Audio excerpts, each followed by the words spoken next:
अस्सलाम वालेकुम नाजरीन, आप देख रहे हैं फेसबुक और यूट्यूब।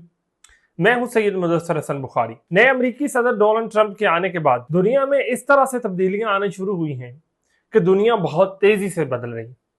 पूरी दुनिया में मुख्तलिफ किस्म के दिफाई मुआहदे हो रहे हैं, मुख्तलिफ किस्म की जंगें हो रही हैं और मुख्तलिफ किस्म के अहम वाकयात रोनमा हो रहे हैं। और इसी दौरान अमरीकी सदर डोनाल्ड ट्रंप उन्होंने एक बयान दिया है। उन्होंने कहा कि अगर अफगानिस्तान ने उन्हें बडग्राम एयरबेस ना दी तो उनके लिए बहुत बुरा होगा। इसी के साथ साथ उन्होंने ये भी कहा कि बडग्राम एयरबेस जो है उससे तकरीबन 200 किलोमीटर दूर चाइना अपने न्यूक्लियर हथियार बना रहे हैं, इसलिए उनके लिए जरूरी है कि इलाके पर वो नजर रखें, खित्ते पर वो नजर रखें। इसलिए उन्हें एयरबस जो बडग्राम एयरबेस है वो जरूरी चाहिए। इसके साथ साथ उन्होंने ये भी कहा कि बडग्राम एयरबेस पर उन्होंने बहुत ज्यादा खर्चा किया और जो बाइडन जो गवर्नमेंट थी जब उन्होंने वहां से इनखला किया तो उनके लिए जरूरी था कि वो बडग्राम एयरबेस को ना छोड़ दें। तो इसके जवाब में तालिबान हुकूमत ने यह कहा है कि अगर अमेरिका को बडग्राम एयरबेस चाहिए, अगर वो इसके लिए हमला करेंगे तो उनको 20 साल मजीद लड़ना पड़ेगा। अब तालिबान का ये कहना है कि उनके पास इक्विपमेंट पहले से ज्यादा बेहतर है 2001 के मुकाबले में।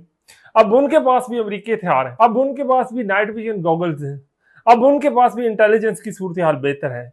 और इसी के साथ साथ उन्हें यह भी उम्मीद है जिसके न्यूक्लियर प्रोग्राम पर नजर रखने के लिए अमेरिका चाहता है कि वो बडग्राम एयरबेस पर कब्जा जमा ले और वहां पर बैठ कर खत्ते के मुख्तलिफ ममालिक जो हैं उन पर नजर रख सके। क्या वो ममालिक तालिबान की मदद नहीं करेंगे? यकीनन वो मदद करेंगे।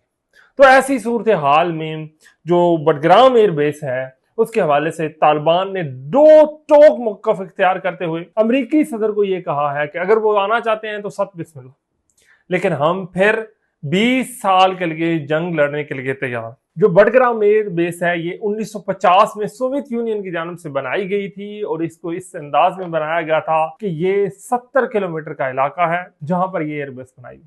और 1980 में जब दोबारा सोवियत यूनियन जो इस पर मुकम्मल तौर पर काबिज हुई, इसने इसको फंक्शनल किया। 2001 के जो अमेरिका पर फजाई हमले हैं उसके बाद जब अमेरिका ने हमला किया था तो उसके बाद बडग्राम एयरबेस को इंतहाई बेहतरीन अंदाज में दोबारा से तैयार किया गया था और यहाँ पे 10,000 फौजियों के रहने की जगह भी है, जहाँ पर 70 किलोमीटर का एरिया भी है, यहाँ पर फौजी साजो सामान रखने की बेशुमार जगह है। तो यूं आप कह सकते हैं कि ये बहुत बड़ा एक शहर है। अगर ये बडग्राम एयरबेस किसी सूरत हाल में अमेरिका के पास चली जाती है या कोई ऐसा मुआहदा हो जाता है, कुछ न्यूज ऐसी भी आ रही है कि तालिबान हुकूमत ने जो है वो अमेरिकी हुकूमत से $1 बिलियन पर मंथ इसका डिमांड की है, जबकि अमेरिकी हुकूमत इसके मुकाबले में $300 मिलियन, $1 अरब के मुकाबले में वो $300 मिलियन जो है वो देने के लिए तैयार हैं। लेकिन ये एक अलग सोर्स है जिससे ये न्यूज आ रही है।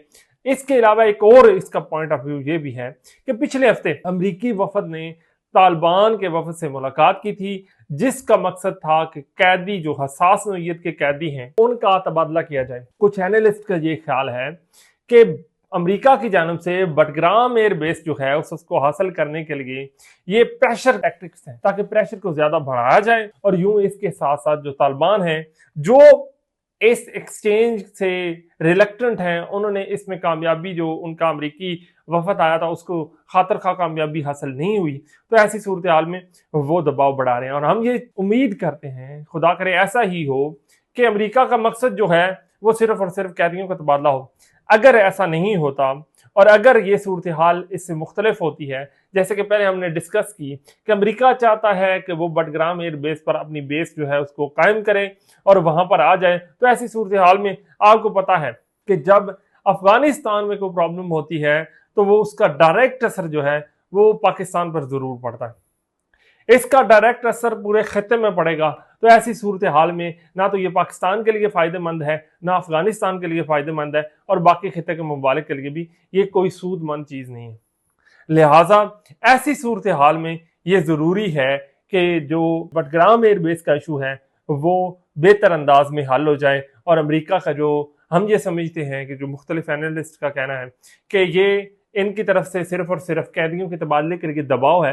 जैसे कि आप जानते हैं तब ट्रंप का एक मखसूस अंदाज है, वो अपनी किसी बात को मनवाने के लिए किसी और तरीके से दबाव का जो है वो प्रेशर बनाने की कोशिश करते हैं, तो हो सकता है कि ऐसी सूरत हाल हो। कतर पर दोहा पर हमला हुआ था इसराइल की जानब से, उसके बारे में एक और अहम खबर जो हमारे सामने आई है वो ये खबर है कि जो कतरी हुकूमत है वो वहां पर इंडियन जो लोग मौजूद हैं उनके बारे में वो बहुत ज्यादा सोचो विचार कर रही है और मुख्तलिफ फैसले होने की उम्मीद है।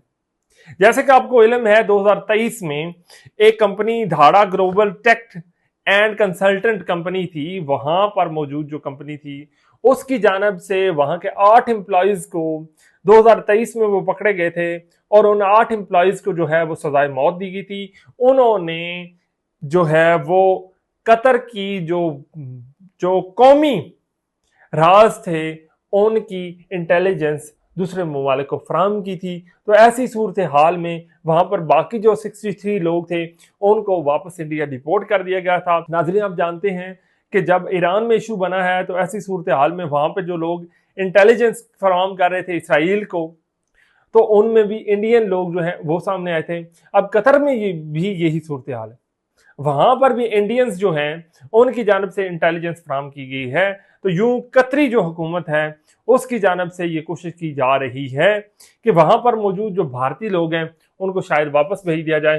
तो यूं ऐसी सूरत हाल में ये भारत के लिए भी परेशान कौन सूरत हाल है और वहां पर मौजूद कतरी हुकूमत के लिए भी परेशान कौन सूरत हाल है कि उन्होंने एक मुल्क के लोगों को वहां पर आकर काम करने की इजाजत की दी है, लेकिन उस मुल्क के लोग जो हैं वो वहां पर इंटेलिजेंस जो है उसके हवाले से काम कर रहे हैं। और ये जो 8 लोग पकड़े गए थे ये पहले भारतीय नेवी में काम करते हैं। अगर ईरान में भी यही सूरत हाल है, अगर कतर में भी यही सूरत हाल है, अगर अफगानिस्तान में भी यही सूरत हाल है और हो सकता है सऊदी अरब में भी ऐसी सूरत हाल हो, तो यूं पूरी दुनिया के मुख्तलिफ ममालिक को ये जरूर सोचना पड़ेगा कि वहां पर मौजूद पूरी दुनिया में हर जगह इंडियन शहरी मौजूद हैं। अगर वो इंडियन शहरी इसराइल के लिए वो इंटेलिजेंस फराहम कर रहे हैं, उसके लिए काम कर रहे हैं, तो ऐसी सूरत हाल में पूरी दुनिया में मौजूद इंडियन जो लोग हैं उनकी वजह से दुनिया के मुख्तलिफ ममालिक की सिक्योरिटी जो है वो कंप्रोमाइज्ड है। और ऐसी सूरत हाल में मुख्तलिफ इदारों को ये ज़रूर देखना पड़ेगा कि भारतीय लोग कहाँ पर और किस तरह काम करें। बाकी आप सब लोगों से गुजारिश है कि आप मेरे चैनल को ज़रूर सपोर्ट करें, लाइक करें, शेयर करें और अपनी तरफ से आरा ज़रूर दिया करें। ख़ुसूसन मेरी किसी बात के हवाले से ज़रूर आरा दिया करें या फिर जिस मौजू पर मैं गुफ्तगू कर रहा हूँ उसके बारे में भी ज़रूर आरा दीजिएगा।